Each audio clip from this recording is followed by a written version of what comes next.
everyone, to this episode of Your Freedom's Hub's Accelerating Financial Freedom. I'm your host today, Jeff Cantor. We are being sponsored by the Disruptors Intersection, and we wanted to make sure that you're finding out about that and where we archive these videos and how you'll be able to help yourself moving forward. As a consequence, you're going to want to make sure you don't miss a single episode, but rather than just only try to go to this particular link, we're going to want you to get into the main part of the site. So before we get into our guest today, this will be the main site. That's the mphwf.com, which is Marketplace for Health, Wealth, and Freedom. When you hover over the home page link, you'll notice this information and events. When you come on over there, you're going to be able to find out about all the different media shows that we have on a weekly basis, and we just had a couple really great ones yesterday, and they're again all archived. So if you come to this page, you'll see here's we're talking about tonight, and we'll come circle back in this regard. And then here's the list of who's upcoming, and then here's where the links are for each of these various shows, and it's on all these different channels. So you just literally click on whichever one you like. Oh yeah, I love this on YouTube. I love to watch videos over there, and then all the videos will be listed over there. If you're on the main site and you go onto the Wealth tab and click on it, it'll take you right over here. And here's where you're going to really kind of dig into the type of stuff we cover in the calls on Thursday. So here you'll see this page and roll on down a little bit. And lo and behold, here we have some information about Sam and what's coming up. And then all the videos we've had in the past, and this tonight is no exception. It's part of a series, so you'll want to watch these in sequence. You'll learn an awful lot. And then some of the stuff you're going to actually want to act on, and we're going to give you the opportunity to be able to do that too. So for tonight's topic, though, let's get into that for a minute. We are going to be talking about, and let me bring the screen up a little larger, credit scores and Social Security income. So those are two little interesting things. Everybody's fixated on their credit scores, and a lot of people don't know when to take Social Security income and how that affects what they're doing and all the rest of it. So you're going to find out that is going to be very good. So tonight we do have Sam as our guest. So I'm going to give him the screen here, and he's going to start to fill us in on all the key details. So please take that screen away. Okay, thank you, Jeff. Get this started. Okay, well, thank you everyone for participating and interested in learning more about financial myths in the financial planning world. I don't need to go over my background, but it's there and it's quite extensive, 47 years. And what's interesting is our solution, I have been approached back in 2003, and I pretty much ignored it, which is typical. Everybody's busy doing their own thing, and there was a solution for me, and quite frankly, I ignored it until I picked it back up in 2017. So tonight, what's important is you can pick up the replays at mphwf.com/wealth. And you'll see here the 24th, we talked about what if your money could talk, amortization, refinancing myths. Very important if you could pick that one up. And then last week we did due date fallacy. In fact, I had 2 calls after that, and they really couldn't understand why the bank doesn't tell us that. But fact is, you don't have to pay your mortgage on the 1st, and you're not late. So tonight what we're going to focus on is how do you maintain a 740 score? What does that mean? Does it affect you if you're getting a car loan? Difference between a mortgage and a car loan from qualifying, which they are different. And also, second part of the series would be talking about Social Security. When should I take it? Age 62, 66, 72. These numbers all change. Actually, it's age 70 is the highest number if you wait till that. So, if you're between the ages of 25 and 60, how do you know when to retire? Not to retire outset, but from getting income. I can give you a little insight quickly. In 2009, when the debacle hit the financial industry, especially the mortgages, quite frankly, I had no more mortgage company to work for. Everything that I put into it for 5 years was gone. And then I got a call from my wife and said, this is going to be my last day at her job. And her boss filed bankruptcy after 30 years as a builder. And so we were devastated with no income. And so we had just reached that 62. And quite frankly, when we did the numbers, we salvaged our lives by taking that Social Security. And so it's important to understand the dates and all, and how do you analyze all that. So let's get to credit scores first, and we'll get back to the Social Security question. How to manage and maintain 700 plus. You need a 700 score or plus to get the best rate. Quite frankly, if your if your credit score is 740, 780, 800, you're basically going to get the same rate as a 700 score. This is really the percentages last year on the amount of people that are ranked in that credit score. As an example, 680 to 719, which is where you'd like to be, 25% of the applicants, 25.5%, had that score. 37.4% had a 640 to 679, and 12.8% are still applying, and their score was between 620 and 639. And keep in mind, you only really need for an FHA a 620 score. However, that's an FHA rule, not the bank. A bank can provide their own requirement. For example, I know 2 banks on Hilton Head that will do a 620 score for a purchase, not a refi. And yet, I know 2 other banks that will do a refi and a purchase at 680. Even though they're going FHA. So my point is, you have to be careful, because the bank can dictate their own rates and also their own scores. So it's really important. So if you have a 720, when you're ready to apply for a mortgage or refi or even an equity line, you should make sure that you have a 700 plus score. You don't have to maintain it every day, every month.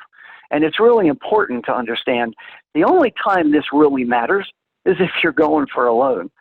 So being in the mortgage business 5 years, I used to try to help people. Do you need to get the financing today, or can you wait 90 days? So who are these agencies? You've got Equifax, Experian, TransUnion. You know all the names. Okay, but this is very important. If you're going for a mortgage, the underwriter considers your usable score. In fact, today I had someone call me and said, my score is 704. And is that a mid score or is that an Experian? He said Experian. Well, that's okay if you're going for a car loan. But when you're going for a mortgage, we used to call that a tri-merge. So they take the high and the low score and they use the middle. And this is something that's very important, because we really get sidetracked that, oh, I've got a 704, I'm good to go. But in a mortgage field, that's not what the underwriter looks at. So we call this usable score, okay? And if there's too little information, okay, you basically could be deemed unusable for a mortgage. Let me give you an example. You need 3 trade lines. I have people that pay for cash everything. They still have a 740 score, but what they don't realize is they don't have any trade lines, meaning they don't have 3 credit cards, they don't have a car payment. So if you have a car payment and 2 credit cards, you basically qualify for the 3 requirements in order to have a trade line. So if all 3 scores are different, they use the middle score. So it's the same if you have a husband and wife or 2 parties applying. They're going to use the average of all those scores added up. So it's important to remember this. So just because you went for a Mercedes and your Experian was 740 and you go to get a loan, it could be 680 on your mid score. Again, just like in diving and the Olympics, they drop the high and they drop the low and they take the middle. Okay, so what's the mid score? So here's an example. If you had a 682, a 719, and a 670, so what would be your mid score? You know, you look in the middle and you think it's 719. So if they drop the low, which is 670, and they drop the high, which is 719, your applicable score, usable score, is 682. Would it matter? Well, FHA is 680, and again, it can go down to 620, but most banks want 640 to 680 for FHA. And why FHA? Well, you only need 3.5% down. Now, of course, there's another segment of that, which is PMI. But we're talking about qualifying for the mortgage. So FHA versus conventional, there's variations, but they both use the mid score. So I think that's really important to understand. Okay, let's talk about utilization of your credit cards. We just went over the mid score, but all of that's compromised based on all your credit cards and how often you use them. And a lot of people today with the 0% rate for 1 year, I see it all the time on the application or the worksheet that we have. And they'll show a $10,000 credit card, meaning they have a 10,000 credit line, and they're using 9,000. And they get points, but they don't pay any interest for 1 year. Well, if you're going for a mortgage, they don't care about what the interest rate is. You've utilized 90% of your credit amount that's available. They call that utilization. Okay, big deal. It's just another term that they use. But the bottom line is, what percentage of your credit on each card are you using? So if you look at this example, 3,000 on 10, 1,200 on 25, these are all different cards, whether it's a spouse, doesn't matter. The total credit limit in this is 24,500. They owe 12,000. That represents 49% of 24,500. So what's the best number or ratio? 30% or less. And so this is where we help people. Don't apply for that mortgage. Let's get things cleared up. I find people with money in their stocks, bonds, savings accounts, and they're carrying all this credit because they get points. But if you're going for a mortgage or a refi, you want to get those credit cards down to 30% utilization. That's the ratio. And I just had 2 weeks ago, I had a client say, well, I'm just going to pay everything down to 25%. Fine. Keep it that way for 90 days. Now, you can use the card, and when the month comes up and you're over, let's just say $600 over the 30%, just send in the 600. So you're staying at the 30% utilization. I think this is important mainly because people don't get trained or educated on this. They just are in a hurry because the realtor wants to take a contract. And even your pre-qual, you need to be very careful about a pre-qual letter. If you read the full disclosure, which we'll do in another week or two, you will find that it really isn't approved. You haven't been underwritten. It's just that it appears that what you provided in your report is enough to suffice. Okay, so where do you start to learn about financing and mortgages? You read a book, you listen to a CD, maybe your brother, maybe your brother's a mortgage person, or you take a strategic financial course. And this is just a little insight. This is what we do. We have a unique 90-day training program using banking principles and a software.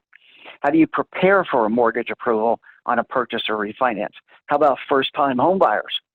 Okay, if it's maybe it's your daughter or your son or a granddaughter, and they're looking to get a mortgage, they need to know and understand these rules. And how many days do I need to clear up these issues? Well, in some cases, it's 90 days, which is one of the reasons we designed the course for 90 days. And at the end of 90 days, we've helped many people. Their scores are over 700.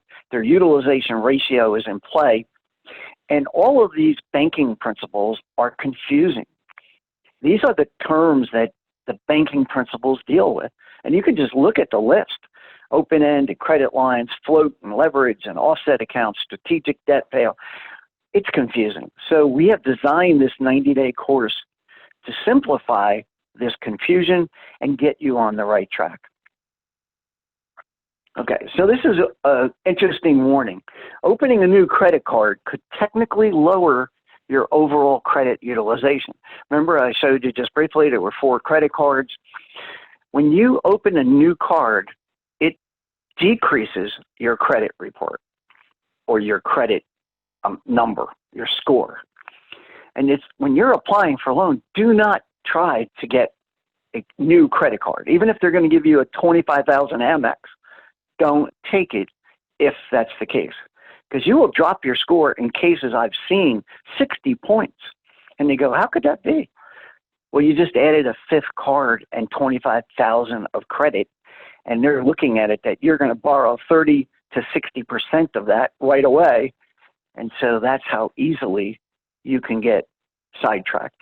And it's really important. So have some patience, get all the facts of the house purchase or refinancing, and maybe an equity line will work before you try to refi the entire thing. Our software program will help you make these decisions. Okay, before I start, are there any questions? Jeff? Well, I was going to say that's pretty thorough. And I'll tell you that is a really interesting situation. Now, just to try to catch everyone up a little bit, if you have to look at Social Security, is that something that you would try to delay in taking, or would you want to get it younger? Assuming you didn't have any situation that kind of was forcing your hand, but if you could kind of kick back and do it at your leisure, what's kind of your take on Social Security when it comes to that? Okay, so that's our next subject. And this is very unique because if you were in a position where you lost your job and you needed money and you were 62, everything you read is technically saying to you, well, why don't you wait until 66 or 7 and you'll get more income? Well, that depends because everybody is different. And so let's look at this. You have to do the math. Again, I'm sorry for the plug, but our software program for 90 days does all these analyses. And, the course itself is one fee, but all of these scenarios, we use your numbers, not hypotheticals. So the longer you wait, the more money you receive. But let me ask you, what's your health condition? I've had people that have had strokes and they're 60 years old, and then they go back to work. But it's important to understand that you need to have all your ducks in a row, and it could be to your advantage to take it at 62. In fact, if you have an IRA or 401k, well, if you roll over the IRA, and we talked about a week ago, 72T. Imagine if you add Social Security at age 62 and you rolled over $100,000 from employment, you could be earning over $3,400 a month at age 62, and it would help you either get a house or refinance and lower your payments, etc. So you have to look at the math, and that's what we do, Jeff. So let's take a look. Age 60, this is a hypothetical, but it's based on research. Income, $60,000. Remember, you need the last 5 years is really what they look at. They look at all your years, but the last 5, if that's your best income, that's what you want, the latest 5 years. And that's important. So here's a male, age 62, 60,000 of income. Based on that, he could actually take $1,421 a month for the rest of his life. Now, if he waited till 67, he could get $2,030, and then at age 70 is mandatory. It's like an RMD. You have to take it. That would be $2,518. So the more you look at those 3 numbers, you say, wow, why should I take it now? I don't need it. Well, that's fine. But if you didn't need it, are you going to wait till you're 67? What if you died? Okay, now the spouse does get 50%, or a ratio at 50% is age 70. But here's the point. How do you do this? So here's what we do. We take $1,421 a month times 12. That's $17,000 a year at age 62 instead of waiting till 70. So how many months to age 67, which is that next year? So you take 60 months times 1421. That's $85,000 that you'd be getting, 5 years of income, taking it now instead of age 67, where you get your first check for 2,000. That's a lot of money. So what's the difference from 62 to 67? It's $576 a month more if you wait till 67. So how many months will it take to break even by waiting to 67? And so you'll see here, there's 148 months. 12.4 years, or age 75, till you break even. What would you do with 85,000 over the next 5 years? This is very similar to, again, a few weeks ago when we did the 72T, and you were only 59, and now you hit 72, now you hit 62. So plus your IRA income, you could be not working and collecting 35 to 4,000 a month without working, and then you can work part-time. Do you have to pay some of it? Yes, but those numbers are not realistic, meaning you have to keep working. You don't know. You get a part-time job, and then all of a sudden you quit, so it's not going to matter. All right, so let me back up. But Jeff, does this help you see the difference? I mean, 85 grand is a lot of money from 62 to 7 to wait to get 576 more, and you're just starting to collect the money. Especially and like being said, in the health field, if you don't need it like right now type of thing, yeah, you're almost absurd not to wait. Right. I have most people that are taking it. In fact, our client that was on 2 weeks ago, Chuck, he's only 3 years away, and he's taking it. And we've done the numbers based on his income and the side business he has, and he's going to retire at 62. And then he's going to start his own business on a full-time basis. And he can afford to cover his overhead. And his own business, he feels within 2 to 3 years, he could be earning over 100 grand in his own business instead of working for someone at 65. So the math is important. Everybody's different, but our course, again, does help people analyze whether their numbers work to their benefit. This isn't saying that this is what you should do, but you have to look at all aspects.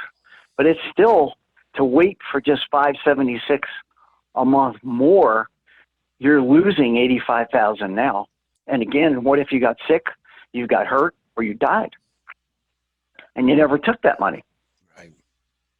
So, if you invested that money now at certain levels, and again, the income categories change, but I've proven based on the numbers. Now, we had to take it, but we're so glad. I mean, we've been collecting this. This is crazy. Why not? And now we're back making money. And so at this point, we're investing our money, Social Security. So anyway, so what do you think, Jeff? Is this helpful? Yeah, I think that's really important. And again, like you were saying, most people don't understand all these different myths. And once you have this information, it's certainly empowering. And look at the kind of, it's one thing to be empowered if I know statistics about batting averages, but it's a different to be empowered to understand how the money that I make right now could be multiplied and amplified. That's something really important to know. Right. In fact, if we look at this using the DNA, that's 1421 applied to debt. Imagine at age 67, you owned your own house and you had no mortgage, and your house is worth, let's say, 350,000. And now you're into real retirement with a possible pension or something. Think about the power of 5 years at 1421 a month. And that, again, is what our software analysis can do for you. Well, that's a great little segue. Let's switch gears for a minute here on that. Let's kind of show everybody how they can sort of make that happen. So let me take myself back, control the screen here a minute. Okay, go right ahead. Thank you. And let's show this. So I appreciate that, Sam. That was quite good. So if you're up on our site and you get over to the, as he gave out before, the mphwf.com/wealth, you can see in the URL highlighted up here. And there's some great informative information to read about, and the importance of having a map, which is what we're really describing here. And then, are you ready to take these next steps? And then it says, click here for free analysis. And if you're a little unsure yet, you can certainly scroll down a little further, learn a bit more about the Debt Network Academy. See that we have these events every Thursday, and you can register to get notices about them. And most importantly, catch these past episodes. You can kind of see some of these other myths that we've already been discussing. But meanwhile, then you click here for the free analysis, and it'll bring open to you a fillable PDF. And what's really great about this, other than like your name, phone number, and email, which of course you're going to want to be able to talk to Sam, you'll notice that there's really no other information in here that's going to be too personal. We don't need any social security numbers. And for lender name, it could be credit card number 1 or mortgage holder number 1. It's just a way to separate the items so it's not really important who they're with. What we really need to know is the math. And so that's what all those other blanks represent. And the loans and any credit cards, and then your income. And then what's kind of left between your income and all the stuff above and the electric bill and everything else, just plug that number in, hit submit.